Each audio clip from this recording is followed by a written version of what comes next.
Okay, just in case you hadn't, uh, let me try to catch you up. My name is Loretta Nash. You are listening to the Loretta Nash Show, or Laura's Blog. I am reading from a book I got at the library called I'll Take My Stand, and it says it's by 12 Southerners. I am reading the second article in the book called A Mirror for Artists. Let me see who it was by. By Donald Davison. And the book itself is a first edition. That's what it said. First edition, discard, and it's something about what I got from the intro. It's something about Southerners uh, bringing up articles about the industrial, um, the South being industrialized. And of course, I'm Southern, so I thought it was interesting to get the book, and that's why I'm reading it. Okay, I'm going to go ahead with my horrible reading. And I'm going to go ahead and start here at this place. Um, I'm kind of looking and see if I go up, but no, this is a long sentence. Okay. The proportion is as absurd as this. Should we eat our meals regularly from crude, thick dishes like those used in Greek restaurants, but go on seldomly, but going on solemn occasion to a restaurant museum where somebody man, manufactures. Okay, it's got one of these big words. And with this accent, manufacade, munificence would permit us to enjoy a meal in China, enjoy a meal on China of the most delicate design. The truly artistic life is surely that which is aesthetic experience is not contained off, but a mix of all sort of instruments and occupations pertaining to the round of daily life. It ranges from all the way from pots and pans, chairs and rugs, clothing in houses, up to drama publicly performed or government buildings. Likewise, public libraries, which tend ever to be more immersed, and numerous, pervert public taste as much as they encourage it. this I'm laughing because in the news, that's kind of what they're doing. If you listen to the news like I do, they kind of do. Okay, and of course, I'm reading from a book of 1930. So, okay, for the Patreons are by implicit discouraged from getting their own books and keeping them at home. Their notion Their notion is that the state or the McCains, yeah, McCains will take care of their taste for them, just as the police take care of public safety. Art galleries and libraries are fine enough in their own way, but we should not be deceived upon putting our larger hope in them. Yeah.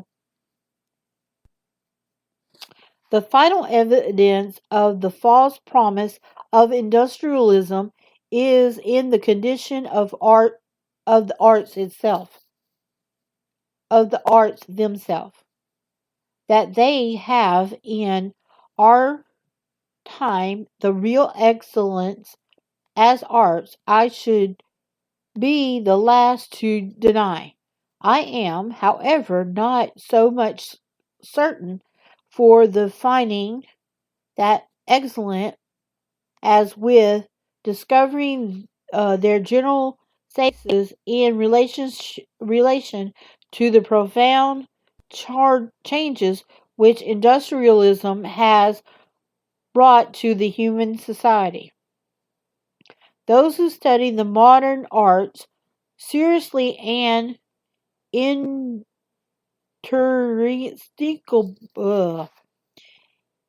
disinterestedly uh, are obligated to note that their excellence is maintained somewhat desperately and defiantly.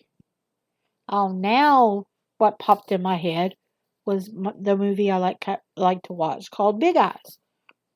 But she's further down because I just thought about her whenever I read this little part. Sorry, and she passed away about a month or two ago. She's the artist.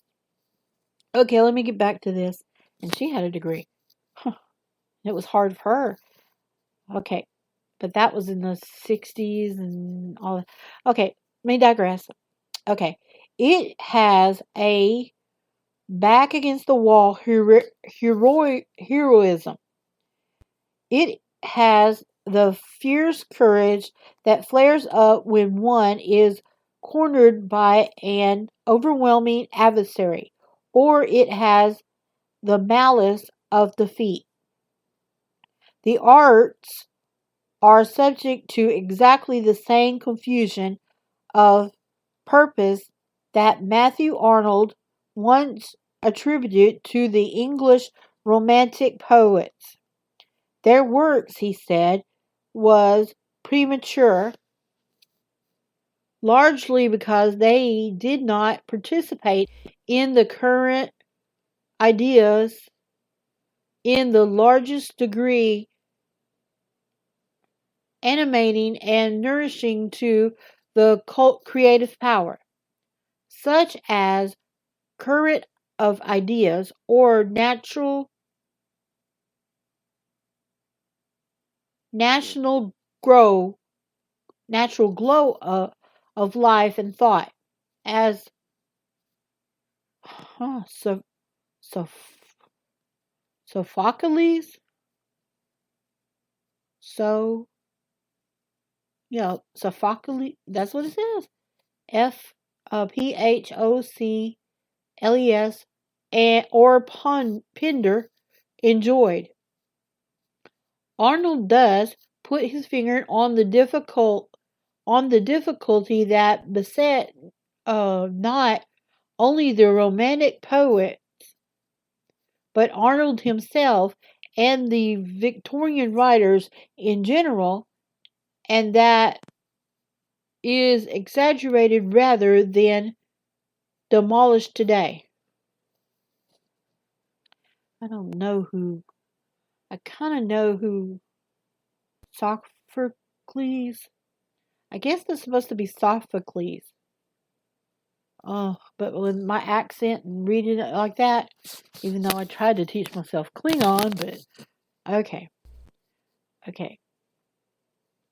For Arnold's premature, however, I should substitute belated. Romantic writers from William Blake to T.S. Eliot are not so much an advance guard leading the way to new conquest as a rear guard, a survival of happier days when the artist profession was not so much as a separate and special one as it is now. Okay, romantic writers. Okay. Romantic writers and modern writers who are also romantic behave like persons persons whose position is threatened and needs fresh justification. The rebellion against tradition, so marked in some kind of romanticism, is is thus an abandonment of one untenable fortress in order to make a new position that the artist hopes will be unassailable. Now I just had deja vu. Oh, really? I know I didn't read this book before. Maybe, yeah, I'm having deja vu. Maybe I did read it in a dream. Okay, because it has a lot of stuff. Okay, in turn, it too is besieged, and a new maneuver must be attempted. Yet every time it is not merely neoclassic art or Victorian art that is invalid. It is art itself, as art, that is being attacked by an enemy so blind and careless that he does not know what citadel he is approaching. Mr. Babbitt, Mr. Moore, and other critics of the humanist school were dragged the humanist school have dragged the weaknesses of romantic art into light, but seemingly failed to realize that if there is to be any art at all under this condition of modern life, it must probably be romantic art and must have the weakness of romantic art, which, with such intelligence as may be allowed to the unvictorious. Whew, lots of long, big words. Okay. It is an alarming and somewhat tragic to witness a humanistic attack upon the rendering outpost of the army whose ancient generals they were pleased to commend. The fury and ridicule that young men of letters like Edmund Wilson had heaped upon the humanist program must be at least partly due to their awareness that the humanists, in their bombardment of all modernism, are demolishing the walls of Troy in order to admit the wooden horse. Okay, now I'm going to stop right there. Yeah, this is really, really high. To me, it's high.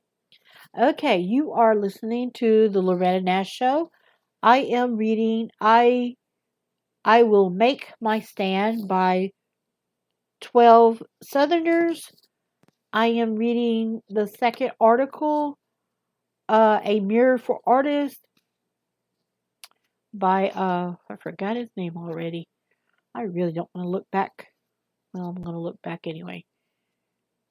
And this paper is so used.